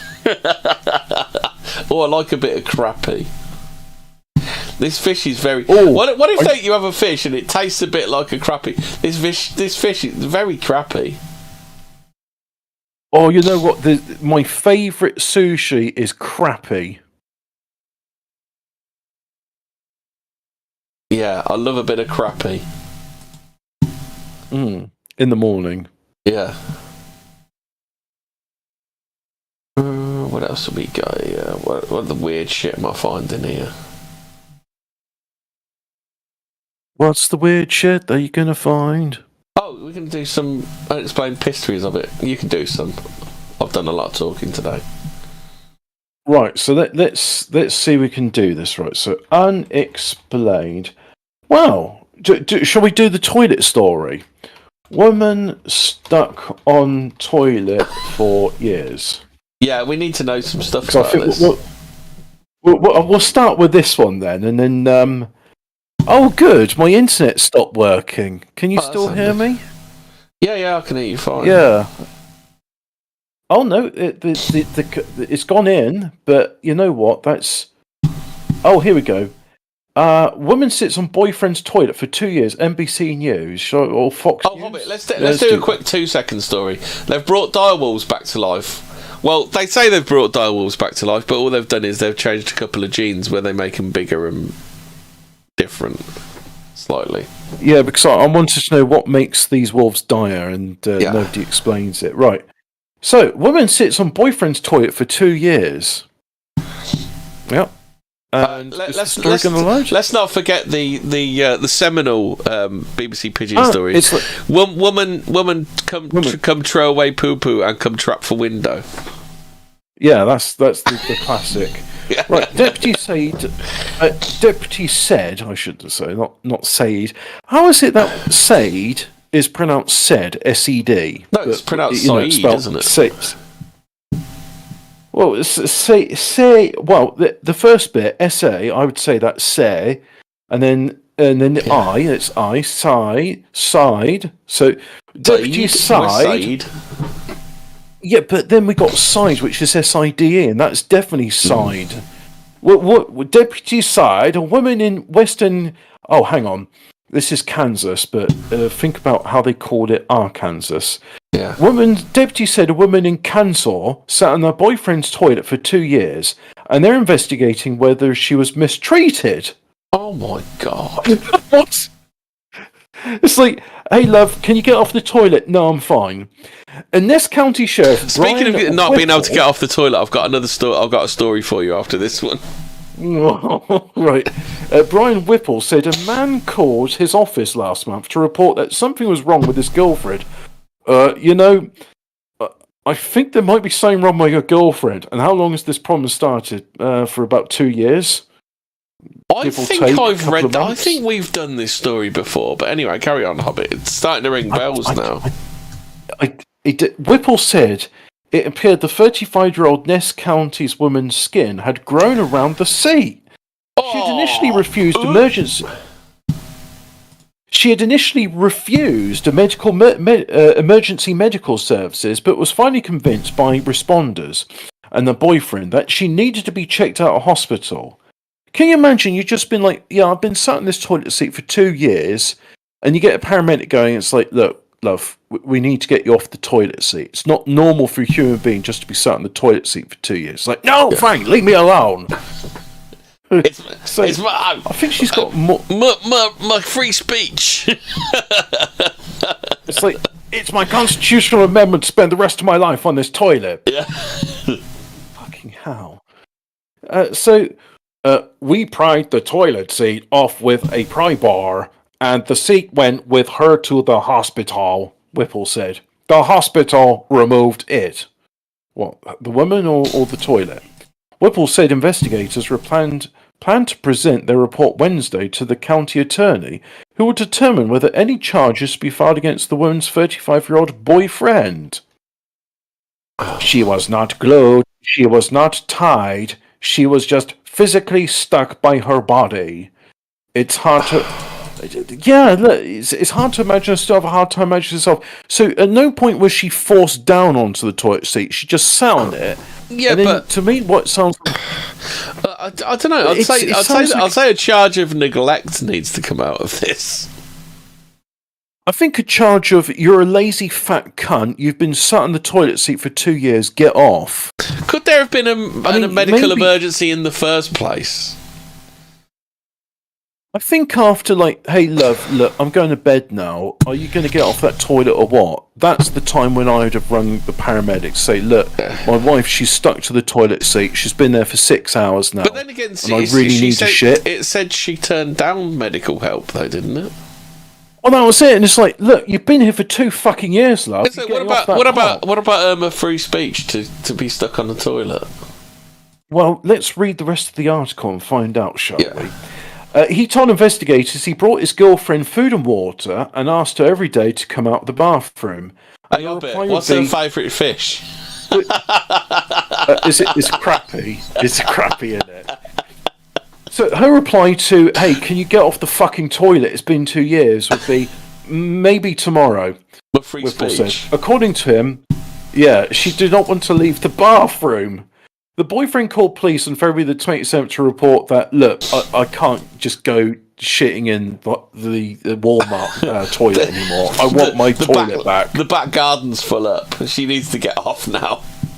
The toilet's clogged and the drainer guy's here and he's been saying to my wife to get off the toilet seat. She'd be like, maybe tomorrow. And it's like, look, shit is overflowing from the toilet. You need to get off the toilet. So the boyfriend called the police on the February 27th to report, I'm assuming that this woman is horrendously fat. Yeah, but, like, even if I was a fatso, I'd still be bored. I'd be like, yeah, I want to play Xbox now or something. Yeah. Whatever fatsos do. But anyway, so the boyfriend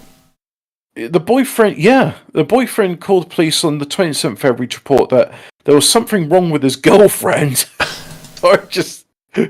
I get a feeling like they're both fat and stupid. Wow, he's intuitive, isn't he?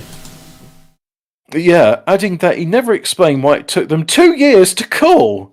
Police found the clothed woman sitting on the toilet, her sweatpants down to mid-thigh. She was somewhat disorientated, and the legs looked like they had atrophied. What? Oh, so you mean you've been sat on the toilet? So you've been sat on the toilet for 2 years and your legs have atrophied? Well, look, I'm going to do a very 90s thing and say, well, duh. but seriously, well, fucking duh. Fucking duh. Oh, your legs have atrophied, love. How could this happen? It's a real fucking mystery. We're going to have to get the big boffins of America on this case. We're going to have to get the backroom people from QI on this. Oh, yeah, I mean, you know, maybe Snopes has got an answer as to why a woman who's been sat on a fat ass for 2 years has got atrophied legs. So she was taken to hospital in Wichita, which is about 150 miles southeast of Ness City. Whipple said she has refused to cooperate with medical providers or law enforcement investigators. Hobbit, her name is Whipple. You can't expect someone with the name Whipple to be serious, can you? No, Whipple was the sheriff that was like doing this thing. I get a feeling, right? You know how when there's something obviously wrong with a woman and you've done wrong, and then you ask what's wrong, and she says nothing, I'm fine. Yeah. Do you think this is a case of nothing, I'm fine, gone a bit too far? She's gone a bit too far with it. Yeah, could be. I think this is a real case of I'm fine, and it's just carried on. It's like, love, look, you ain't fine. Do you think it's like a battle of wills gone wrong, and then like the husband got to about 6 months, and he's like, I really ought to do something about this, but the problem is if I do something now, it's like I think it's like I think he left it a bit too long. Probably he left it a week, and then after a week he started getting a bit weird. But he started getting a bit weird about it. Yeah, because after a week it'd be like, oh, I'm going to get in such fucking trouble when this comes to light. Like, what? So, of course, I'm getting the blame for it all. Yeah. So Whipple said, adding that he never explained why it took him 2 years to call. Police found the clothed woman sitting on the... Oh, yeah, we said that bit. She said she didn't need any help, that she was okay, and did not want to leave. She was taken to a hospital... Well, yeah, we said that bit. Authorities said they did not know if she was mentally or physically disabled. Well, surely you can just make an assessment. It's like, oh, yeah, she's fucking retarded, and she's huge. She's fat, and she's got, like, pigeon legs. Police have declined to release... She literally looks like a pigeon now. Police have declined to release the couple's names, but the house where authorities say the incident happened is listed in the public records as the residence of Corey McFarren. No one answered his home phone number. The case has been the buzz in Nest City, says James Ellis, a neighbour. I don't think anybody can make any sense out of it, he said. Ellis said he had known the woman since she was a child. You've seen what he's like when his missus is stuck on the toilet. You think he's going to be able to answer a phone? Hey, why does that thing on my bedside cabinet keep making noises occasionally? Oh, that's a mystery. Do you think this is a bit like the Beverly Hillbillies? But it's like, you know, every time the phone rings, it's like, it's that music again.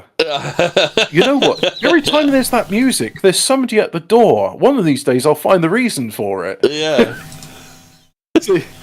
So, you know, occasionally I pick up the phone and there's someone talking on it, and sometimes I pick up the phone and there's just silence and there's this buzzing noise. He said, right, Ellis said... You can imagine him like, if someone says, oh, sorry to disturb you, it's alright, I got up anyway, the phone was ringing. So, he said, right, so Ellis, this is the neighbour, said he had known the woman since she was a child, but that he had not seen her for at least 6 years. He said that she had a tough childhood after her mother died at a young age and apparently was usually kept inside the house as she grew up. At one time, the woman worked for a long-time care facility, he said, but they said a lot of he said in this. Yeah. But he did not know what any kind of work she did there.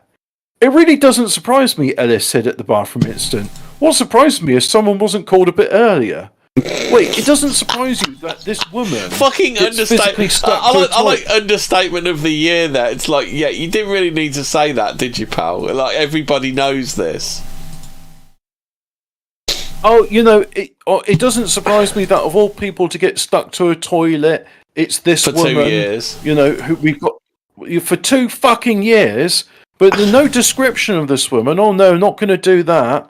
Why would you want to describe what the woman looks like? I really she's going to be easy to spot. She's got a toilet seat grown into her ass.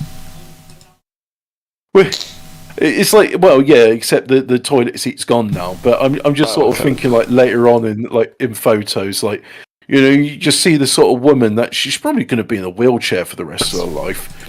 But she hasn't got a visible panty line. She's got a visible box seat line on her panty. Yeah, it's just like on her leggings. You just see this woman with like a bog-shaped imprint on her fat ass. It's Living the Dream says it is the first recorded instance of a human toilet cyborg. We have the technology. Yeah. We can rebuild her. It's just a crazy... Worst thing. It's a crazy... Worst thing creature ever. It's just the craziest story that I've heard recently. Like I still like was like. There's been times when I've been in bed and just gone, what's that about? At least I'm not, how could they? I mean, they must have been on assistance or something. Because that like, how the fuck does the house still run with like one of the occupants like stuck on the toilet for 2 years not working? Oh, that's the neat thing. It doesn't. Yeah. I suppose it would have been funnier if she was, if they only found her when they were evicting them. It's like, yeah, well, we want to evict this woman, but she's moulding she's into the stuck to the bog. toilet. Yeah. Yeah, the woman's part of the furniture now. Oh, she's part of the family. Yeah, she's part of the furniture. It's like Human toilet style cyborg. Get off the toilet. No, maybe later. Yeah. Right now. No, the toilet is molding to your ass. In a minute. Oh, hang on. Go to the bathroom. You're pooping yourself. Right. So this story, right? It just. I should go to the toilet. Get off the toilet. You're pooping yourself, right? I'm going to put this there. I've got to put it there, right? It's short. It's like 90 seconds long. Go to the bathroom. No. What, this one? You've been there for 2 years. Go now. No, not yet, Mum. Go to the bathroom.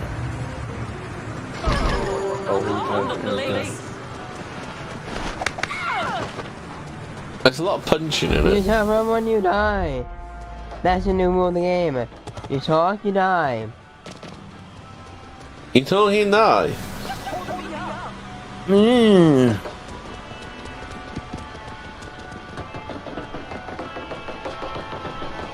Where's the funny bit of it? Wait, is this the right one? No, I don't think it is. Get off the game, go to the bathroom, and take a shit. This is the one. No, it is it? Bathroom and shit now. Go to the bathroom and take a shit. I can smell you. This is the one. Get off. Yeah. Hey, Go to the bathroom. get out. Go to the bathroom. I can smell you shitting yourself. Get up and go to the bathroom. Now. No. Get No. up and go to No. the bathroom. Not yet. What the hell? Go to the bathroom. You're shitting yourself. Not yet. What the hell? Go to the bathroom. You're shitting yourself. Not yet. No. I will rip everything apart. I swear to God. Go to the bathroom. Not yet. You're shitting yourself. Not yet. You're shitting yourself. Poop is coming out of your fucking Hey. asshole. No, Go to the bathroom. Not yet. What the hell? Go. No, yeah, what the Not hell? yet. No. I can't listen to anymore. That's it anyway. There's only 2 seconds left. It You carries shitting on yourself? like that for a while. Oh no. It just. You're being ignorant. No, no, that's not right. No. Just being yanks. ignorant. Just yanks. It's like, oh dear. It's like, get off the toilet. No, maybe tomorrow. You have been on the toilet for 2 years. Maybe tomorrow. There's no more shit in you. The toilet has moulded to your frame. Anyway, Hobbit, speaking of being stuck to the toilet for two years, what do you think this guy's toilet habits are like? Man holds bizarre record for most number of Big Macs eaten in a lifetime. That guy holds the receipts to his Big Macs. He gets through. Is it 7 a week? And he keeps them in the refrigerator. They reckon it's 2 a day. Oh yeah, and he keeps them in the freezer and microwaves them. Oh no! He's eaten He says, 2 it Big takes Macs me like every day of his life since 1972. What, he microwaves them with the lettuce in? Yeah. Oh. I'm look, okay. So here's the thing, right? I'm like, guys, I'm autistic, and there are times when I get like really keen about like one particular food. Like last year, I was really keen on stir fry. I was making loads of stir fry, brilliant chop. In fact, I've got some ginger in the fridge. I should make a stir fry. Recently, I've been all about chili con carne, and I was just like, this food's great. I'm having chili con carne. But even during the week, I'm not going to eat chili con carne every day of the week. I'm having chips today. I'm having a pie. I'm having a salad. I don't eat the. But you can imagine, like, look, I get it. Burgers are great, right? But I wouldn't want to eat a burger every day for a week. I feel sick after a while. Big Macs are quite moreish, but I don't know. Yeah. God, Well, can you imagine, it's imagine moreish. what his stalls are like? They're probably non-existent, aren't they? think someone said, well, it's nutritionally complete, and as far as I know, that's all he eats. I don't know if he eats anything else.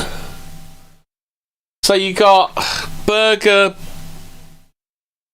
bun, gherkins and lettuce. Like, is gherkins and lettuce enough vitamins to see you through, is it? Well, that's all he's been eating since 1973, so you tell me.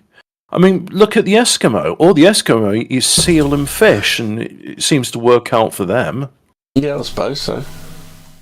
But I don't know, like, I'd be shitting through the eye of a needle if that was my diet. I can't. I have trouble I'm not saying... metabolising No, that kind of junk food. Yeah, it's not the diet which I would want, put it that way. But, you know, this guy, for whatever reason, he's like, yeah, this is what I'm going to eat for the rest of my life. Every single day. Rain or shine. I'm just going to eat this now. Yeah. Don't need to eat anything else except for this. I've found my food. I don't need other food. This is the food for me. Why have steak when you can have burger at home, mate? Why have anything else except for 2 Big Macs a day for the rest of your life? And I've seen the interviews with the guy before, and he's like, he is a weirdo. Don't get me wrong, but he's happy with it. And he's a happy weirdo. So they've kind of extrapolated. And they worked out that he's probably eaten 35,000 Big Macs. Oh my god! And he's fucking married. Yep. Yeah, he's married. Yeah. I mean, look, like that dude has a wife. Like, why is anybody an incel? Is it what I'm trying to say? Is it that we are jealous because of the fact that, look, he has found his contentment, his nirvana, and as a consequence of which, you know, he's happy with what he's got. You know, we are trapped in the samsara of wanting a varied diet, whereas he has found the nirvana of, like, his thing. Look, I'm talking bullshit here, basically. Yeah. But what I'm trying to say is that, you know, this guy is like, he's just content. You know, I think one of the other things one might say with this is, like, well, this guy, you know, he's doing this thing and he's content with it, and, like, some people, they just see, like, food as a means to an end. It's not really, you know, something they get very excited about. Yeah. Whereas other people take what sort of physical food. shape I mean, is he in then? Is he, like, skinny as a rake? Is he fat or what? He is skinny. Have you not seen him? Is there not a picture of him on this? No, there's not. No. Oh yeah, the guy is. I think he's a computer programmer. Like autism, then. Oh, yeah. Oh, look, it is 100% autism. I'm not saying it isn't, but there's. I think I remember something about, like, I think it was John Romeo or John Carmack when working on Doom. He would just, like, eat Diet Pepsi and Domino's pizza to the point where they knew him. They knew him as a regular, and they had, like, his special, like, ready to go at a moment's notice at Domino's, and he had, like, a Domino's special loyalty program because of, like, how much he'd consume. Fucking hell! How about this one then? Have you ever seen the Mona Lisa? Yeah. The painting, yeah. So you've actually been to the Louvre. Have you ever been to the Louvre and seen it? No. I've seen copies and reprints, but not the. Okay, so the celebrated painting by Leonardo da Vinci has a rather unusual and oft-forgotten history. So this is a geezer called Frankie Dietor they're speaking to. So he says, when Bernard Berenson learned that Leonardo da Vinci's Mona Lisa had been stolen from the Louvre Gallery in Paris, the art critic heaved an enormous sigh of relief. Finally, he reflected, he could remove himself once and all from the dangerous influence of the work. She had simply become an incubus, he recalled. and years later I was glad to be rid of her. At long last, Berenson has freed himself from the vampiric face of the Mona Lisa. What do you think to this then, Hobbit? Like, vampiric face? What, so... I don't understand. Just, look, it's a painting, right?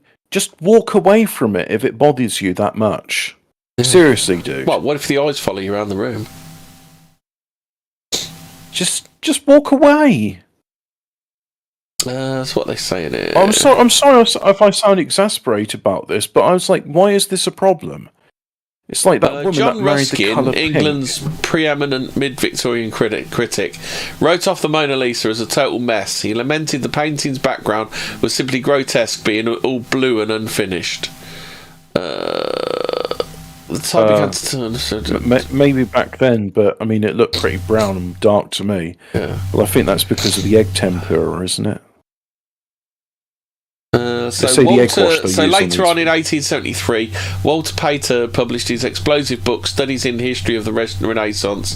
The character of the Mona Lisa took a decidedly gothic turn. In it, Pater described her as one of the undead. She is older than the rocks on which she sits. Like the vampire, she's been dead many times and learned the secrets of the grave.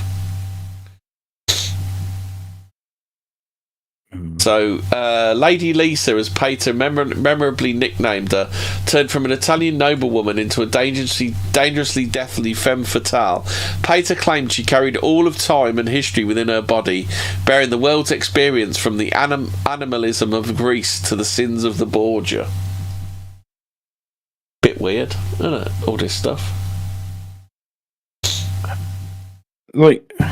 I know you're talking English, but bear in mind I can only hear half of what you're saying, but yeah.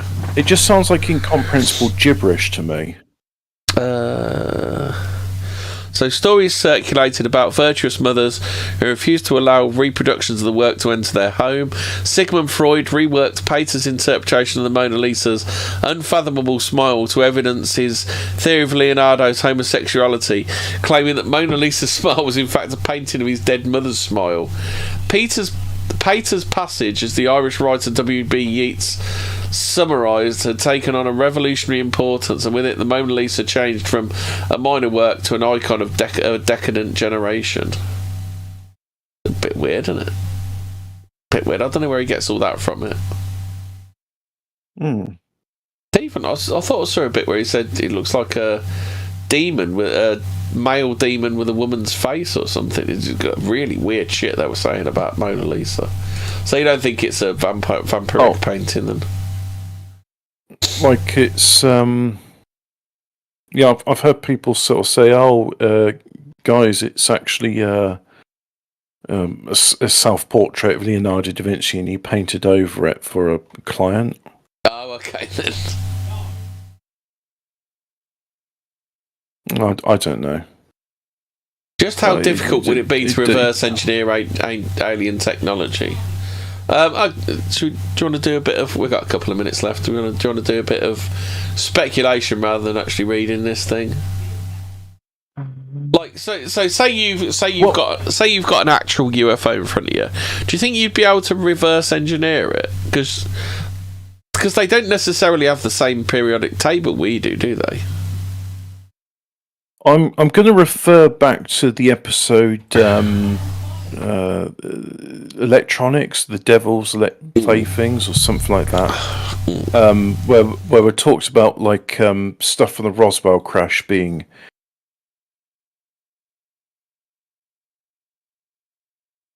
Oh, you should cut out there, Hobbit. Being. That's all I heard. the devil's cut you off, Hobbit. Hobbit, mate, you there? Hold on, I'll fucking come in again. Oh shit, Discord. Oh shit, Discord's just died for no reason whatsoever. Hold on, people, I will get Hobbit back in a second.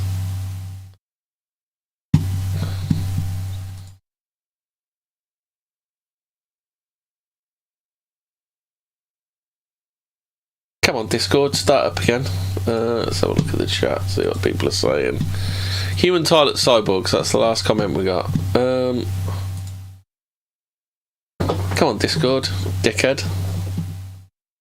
You fucking dickhead. What are you doing, Meech?